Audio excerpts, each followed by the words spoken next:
Today I'm chatting with Branden Nixon, a bonsai grower. So we're going to chat about his bonsai journey, his trees, and why he got into this beautiful art.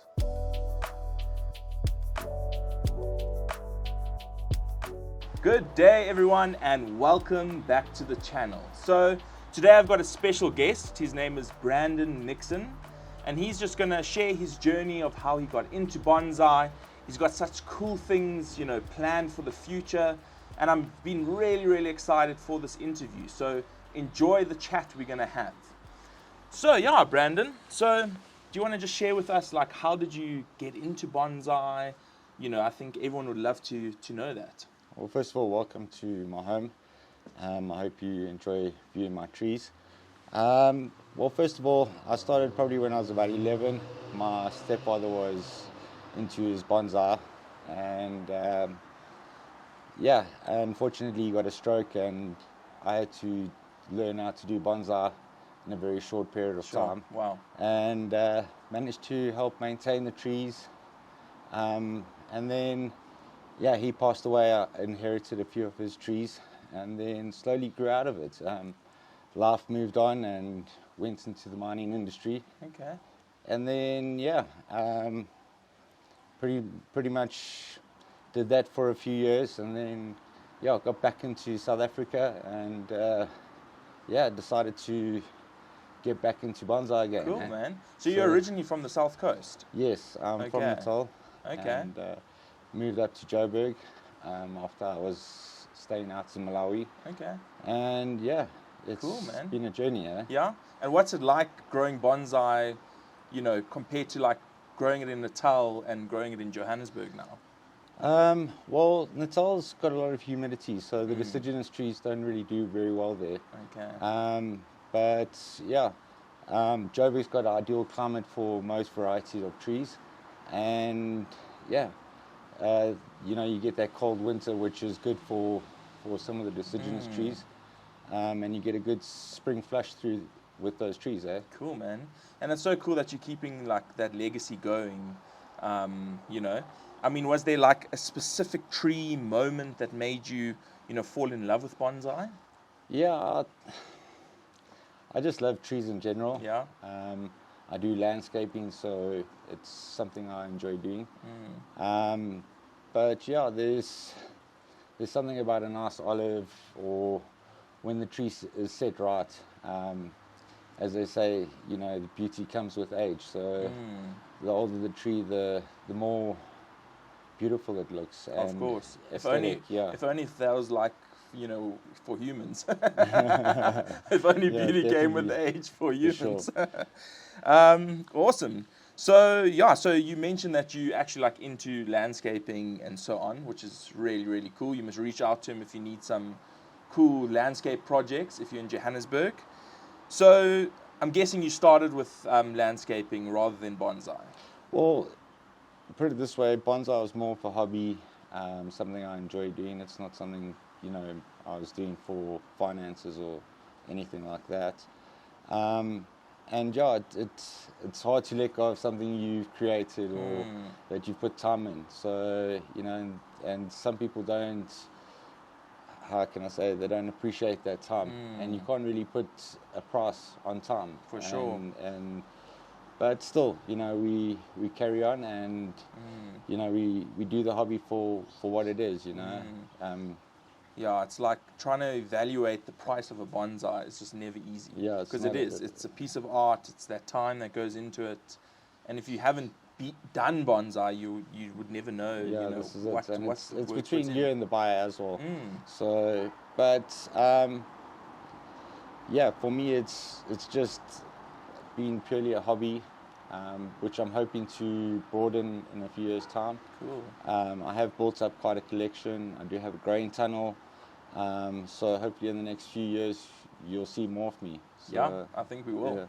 Yeah, I'm very excited to show you guys some of his trees. Later on, we'll also go to his tunnel where he's growing a lot of cool projects. Some really cool stuff happening. So, were there any big challenges when you started out with bonsai? What is your biggest challenge? Yeah, well, you know, when you've got a few trees, it's pretty easy to maintain. But when you start getting a larger collection, maintaining and trying to remember your timing, because everything is basically about timing and seasonal. So, you know, you got to try and keep every project in tow, where you don't lose out, or, you know, some seasons you need to let your trees grow out, and some seasons you don't. So, yeah. But having a lot of trees, it is time consuming. So, and just keeping the watering right. And then, just keeping an eye on your collection. You know, sometimes it takes a long time for a problem to occur. So, you know, you've got to really keep your eye on your trees, keep an eye on the pests when the seasons are right for them. And, try and keep a healthy tree. It's not as easy when you've got a few. So, yeah. Very cool. So, do you have like a favorite species that you enjoy working on? Well, yeah, in Joburg's climate, I find olives are very forgiving, and, you know, grow right through the seasons, even through winter. So it's a tree that's very forgiving. If you don't do a lot of root work and stuff, they're very, how can I say, hardy tree where you can make mistakes and learn a lot. And then you take those fundamentals and those principles and you can use them on other trees. So, I'd say probably olive is some gorgeous olives. So do you want to tell us a little bit about this tree? So this tree's probably taken me about 10 to 11 years to style. Okay. It's Yamandori. I did purchase it from Kathy Stain. Okay. And it was just basically a stump, and it's turned into something really nice. But like I say, it's taken 11 years. So, you know, it's something you will consist over every year. You will do that repetitive cycle where to keep it into a shape like this. Of course. So, and where did you gain most of your knowledge? I know you've, in passing, mentioned Kathy Stain, who is very missed in the bonsai world. Yes, no, for sure, definitely. She was selling a lot of nice trees, good stock. But I read a lot of books in the beginning stages. And then, you know, you make mistakes, you try and learn the seasons and the principles behind bonsai. Learning the seasons, when to repot, when not to repot, when to cut, when not to cut. Those are the basic things that you kind of got to learn in order to get a healthy tree. And then learning to have patience is also something key. I watch a lot of YouTube. I like to watch a lot of Japanese guys, Kimura, Bjorn, Raffia. So a lot of those guys have got some good experience. And then obviously you just got to bear in mind the climate difference from where they are to where we are. Completely. And just work your tree according to that. I find I get good results from that. And it's also just good to see what other people are doing, in the sense of their soils, pruning techniques, wiring, and so forth. So YouTube offers quite a lot, as your channel does. For sure. Which is what we want. You know, we want people to get into the hobby. A lot of younger, new talent coming in, which would be nice. It would be nice, yeah. And I mean, we got to look after that youth. That's it. Got to get them started. That's it. So, in your experience, and like, what do you feel like separates a good bonsai artist from like a great one? Sure. I think it's time. You know, you can't put a price on time, and you know, when you come new into the hobby, you've been doing it for 5 to 8 years, and then you got a guy like Richard who's been doing it for 30 years, or Kathy. The time that's in between, you can learn a lot of the stuff quickly, and incorporate it in your workings, but you know, that time is always there. There's that gap. You know, For you sure. go and have yamandori, you look at what it looked like when you first purchased it to what it will look like in 15 years' time. I always like to look at So- it as if, like, I mean, for a tree's life cycle, like literally a month in a tree's life cycle is basically, I mean, a year in a tree's life cycle is like a month. Yeah. So a lot of the time people come and purchase like trees from me and they really get into it and they're like that you know, it's like an addiction. It starts and they Yes, just start straight buying away. more and more trees. And then I'm also like, just, you know, hold off a little bit because you haven't even experienced springtime yet. Yes. I'm like, it's winter now. It's great. Things aren't growing Yeah. very quickly. But I'm like, do you have the time to, Yes. like, you know, do this But in spring also? It's the like, funny thing is, I find a lot of people, and I think I also did when I first got into it, is, you know, a lot of people tend to want to have one tree of each in their collection, you know, and you tend to fiddle. And trees don't like to be faffed around, moved around a lot. for sure. Generally, you put them in one place and you leave them there, and once a year you'll pick that tree up and work on it and put it back there, and that's the pure principle of it, you know. Sure. I think, And the more you faff around, if you've got a tree that's deteriorating, and the more you faff with it, the higher the chances of that tree, you know, getting lost and dying or something like that. So, yeah, you just got to be patient, and that's it. So it's the patience and time. Big time. Where it's something where a lot of young folk don't really have, and I think you learn that in time. But yeah, when the time is right, it'll find you, it'll catch you. You know, it's one of those things that really. I think that's one of the biggest question people ask me is, you know, should I move my tree inside when it rains? Should I move my tree inside when it's hailing? Like, do I need to keep my tree inside at nighttime and then bring it out in the day? And I'm like, have you ever seen a tree move? Like, the tree is just, you know, put in one place, and that's kind of the way you have to look at bonsai. Also, is at the end of the day, it's a living species. So do what the tree is doing, you know, in the wild. Like, it doesn't walk around, doesn't have an owner bringing it in and out like you know, you do to your pets or whatever. So how does bonsai influence your, like, landscaping work? Does it? So the larger trees, like more the landscape trees, fits into the landscaping. Just your seasons in your garden basically is also a direction of seasons and how plants grow and the right time to do a certain principle or discipline.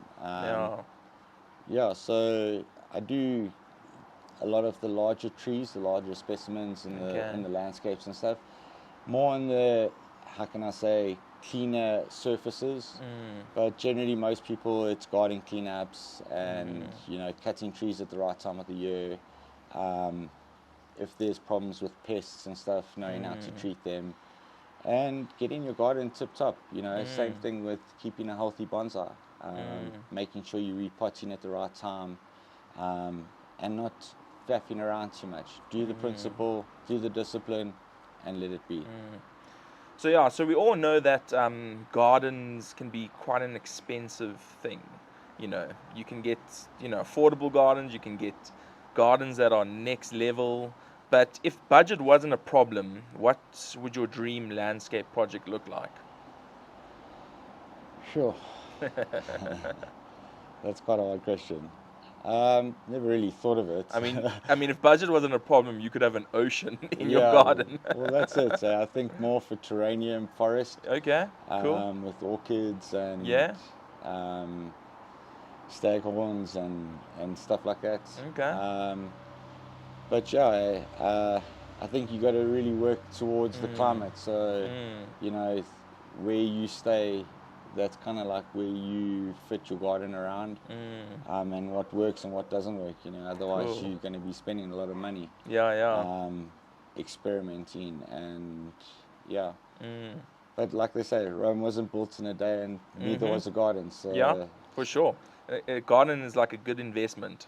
Yeah. It's like it takes time to grow. Yeah, just like a bonsai. Eh? Yeah, what a great pun. So, what is the craziest thing you've ever had to do to like save a tree? Is there anything? Oh, there's been a few hailstorms where Yeah. I've run out and grabbed a few of these trees when they were in the beginning stages. And yeah, I think that's pretty much it. I can remember in 2017 or 2018 when we had that massive hailstorm. Yeah, sure, you guys got hit And, hard. Yeah, there was quite a few trees that lost a few branches. Yeah. Unfortunately, you can't save them all, eh? Yeah, So, for sure. so yeah, And it's life. It makes the tree look better in the long run. yeah, that's Wow, it. you can kind of Yeah. just tell yourself that. Yeah. What tree in your collection means the most to you emotionally? Well, I've got a juniper which I acquired from Bonsai Hasty. Okay. It's probably my favorite tree. I just Okay. like the look of it and Cool. the style. Mm-hmm. And yeah, I've put a lot of time wiring, rewiring. It's a Shenantas, so they're not Okay. very easy trees in the sense of getting them to style Yeah. correctly. Okay. In comparison to the Itsugawa and the Shinpaku. Yeah. But yeah, I would say that's probably my Cool. tree. Eh? Yeah, I'm excited to show you guys his garden just now, and we can chat more about that tree later. Yeah, for sure. So yeah, for me, like, what is one of the biggest bonsai myths people need to stop believing? You can never have too many. You can never have too many. That's a great one. Yeah. Yeah, that's it. Yeah, it's like I don't think you can have too many. The projects You never you end. always Eh? you always find time to work on them. That's Yeah, it. you might have a really upset wife, but it's it's Yeah. worth the risk. You'll probably need to make the channel for the wives. Eh? Yeah.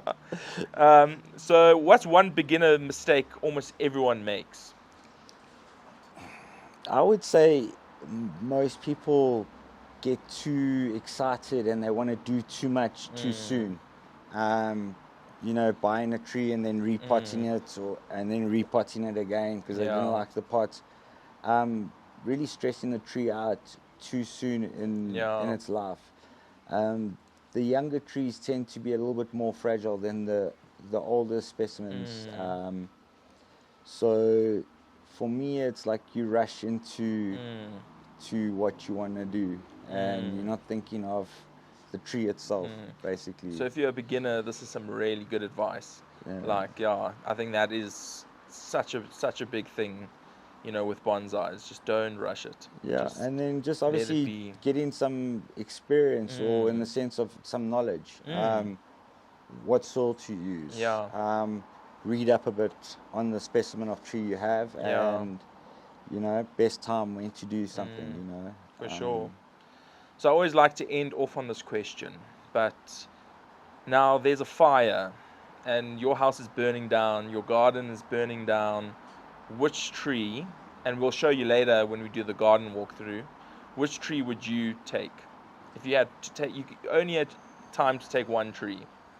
Yeah. Yeah, no, flip. It will probably be my Juniper Shenantas. Okay? Yeah, it's probably my favorite tree. Awesome. It's like I said, it's taken time to get it to where it is. There's been a few hands that have worked onto that tree, which also puts a bit of sentimental value to it. Yeah. So yeah. Would you ever let it go? At the right price, maybe, yeah. But yeah, it's something that I've. Yeah, it's one of my little babies. Cool. But yeah, I really appreciate you doing this. Thank you for opening your home and allowing me to come into it. This is what I love about bonsai, is just like there's so many little hidden gems around like South Africa, Johannesburg, around the world that we don't often get to see. So we really appreciate this, and I hope you guys enjoyed the little interview. In a few weeks' time, we're going to do the garden walkthrough of his awesome collection, and then later on we're going to also do a video of his tunnel where he's growing a lot of cool trees. and it's really, really cool to see like how much work you've put into this. So Cheers. yeah, thank you very much. Thanks, Clive. Thanks for coming around. Awesome. And thanks for the opportunity. Cool, man. Cheers. Cheers. Thanks for watching. I'll catch you all in the next one. So please don't forget to subscribe if you want to see some more awesome content like this. Have a beautiful day.